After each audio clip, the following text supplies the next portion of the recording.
with the flag of sackcloth on the Sophie Scholl Monologue, I'm introducing to you Axelson and D. That is Scott Axelson and Michael D., residents of Chautauqua County who write for the Post-Journal and Dunkirk Observer. I'm going to read it because I think what they say is tremendous. Tongue-in-cheek, of course. Congratulations, NYC! We congratulate New York City for their astounding mayoral choice. Forget his sympathies for the perpetrators of 9/11 and his overt anti-Semitism. That's ancient history. Let us focus on Mamdani's real passion, Marxism. Mamdani is a self-proclaimed Marxist, just like the heads of BLM and the non-existent Antifa organization that burns down cities and assaults journalists. Mamdani openly quotes Marxist Communist Manifesto and promotes the Marxist ideology of violent revolution, just like Antifa and BLM.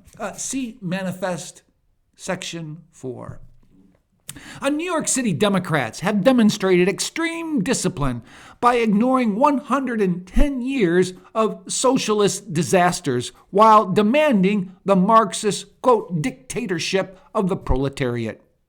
It is strange that Mamdani's privileged Gen Z supporters who attended Columbia and Harvard would self-identify as proletarians. Manifesto, Chapter 2. Perhaps the Ivy League is where Marxists find their, quote, useful idiots. However, Mamdani's promise to seize the means of production and put bureaucrats in charge of our lives sounds very cool. AOC makes it sound sexy. Paradise gained, like in Maoist China. Communists in China murdered about 65 million in the name of Marxist revolution. Eventually, they dumped the Marxism that kept the population destitute, though they still do not have political freedom. We forgive Mamdani if his elitist education glossed over this inconvenient truth. Marxists in the USSR only murdered 25 to 35 million innocents, depending on the source. Marxist pride varies. Nobody even knows how many were killed in Eastern Europe. But were it not for that pesky Alexander Solzhenitsyn exposing the Gulag Archipelago, Marxists might never have been inconvenienced by the actual facts. 2 million innocents were murdered by Marxists in Cambodia, and it is anybody's guess how many more were murdered in Africa. By these numbers, but these numbers are too small and places too remote to matter to Mamdani or his supporters who couldn't even point to Cambodia on a map. What's another 2 million caskets? Marxist frontman Joseph Stalin said, "One death is a tragedy. 1 million deaths is a statistic." What a brilliant statement of Marxist sentimentality. Most Marxist nations have gone belly up, and we'd like to blame Reagan for that. But those nations merely self-destructed under socialism. However, Marxists like Mamdani still oversee socialist disasters in North Korea, Cuba, Venezuela. Mamdani voters successfully ignore this reality, which demonstrates their religious zeal. Perhaps Mamdani's followers have heartburn over Bolivia and Argentina, where pesky democracy and honest elections recently booted the democratic socialists from power. And now, Vietnam has ended Marxism and claims free markets. Wow! Apparently residents of those failed countries now see how good they had it under the Marxist rule, and they forget the splendors of socialism when their children had nothing to eat. But at least they were all equally hungry. So congratulations are in order for the Marxist communists who succeeded in the Democrat Party coup. Hochul, Schumer, and many others are now kissing the feet of King Mamdani and Queen AOC. The new breed of American Marxists is so cool, and the Democrat Party is now the party of Marx. Well done, indeed. Going forward, we hope Mamdani does not wait to begin his Marxist transformation of NYC.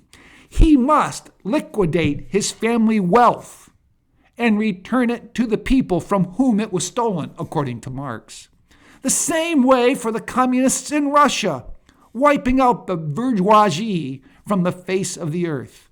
Mamdani must seize the means of production and eliminate all private property, just like the Marxists did in Venezuela, where they went from being the wealthiest country in the South to the poorest in the name of income inequality. Clearly, America will be improved when Mamdani shuts down Wall Street and shuts down all private businesses. Bernie Sanders will be thrilled, at least until he realizes there's nobody left to tax. Hey, maybe that's why socialism has always failed.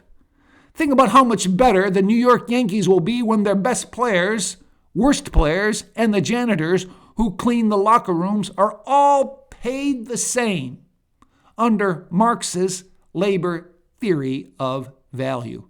And Rachel Maddow will have to surrender her $20 million annual salary while she promises the revolution. That's progress.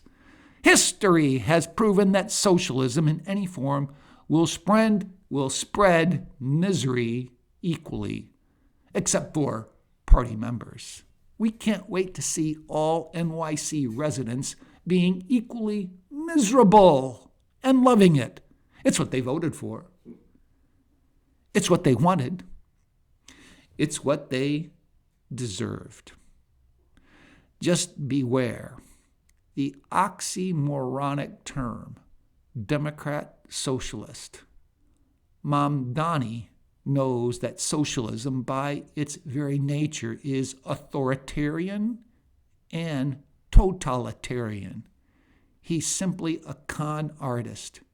The only difference between socialism and communism is that the former is suicide and the latter is murder.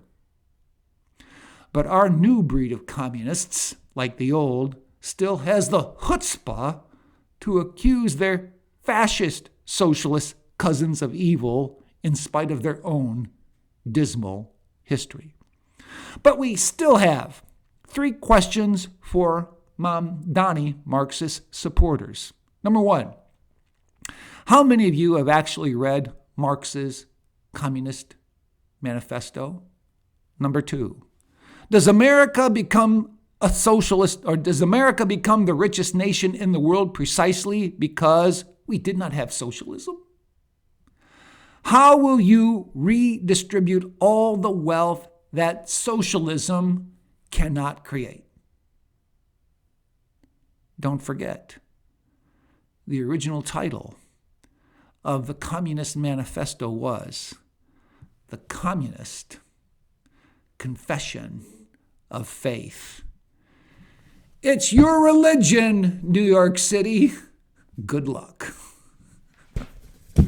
Well, that's from the pen of Scott Axelson and Michael D., appearing in the Post-Journal and Dunkirk Observer here in the western part of New York State, far away from NYC.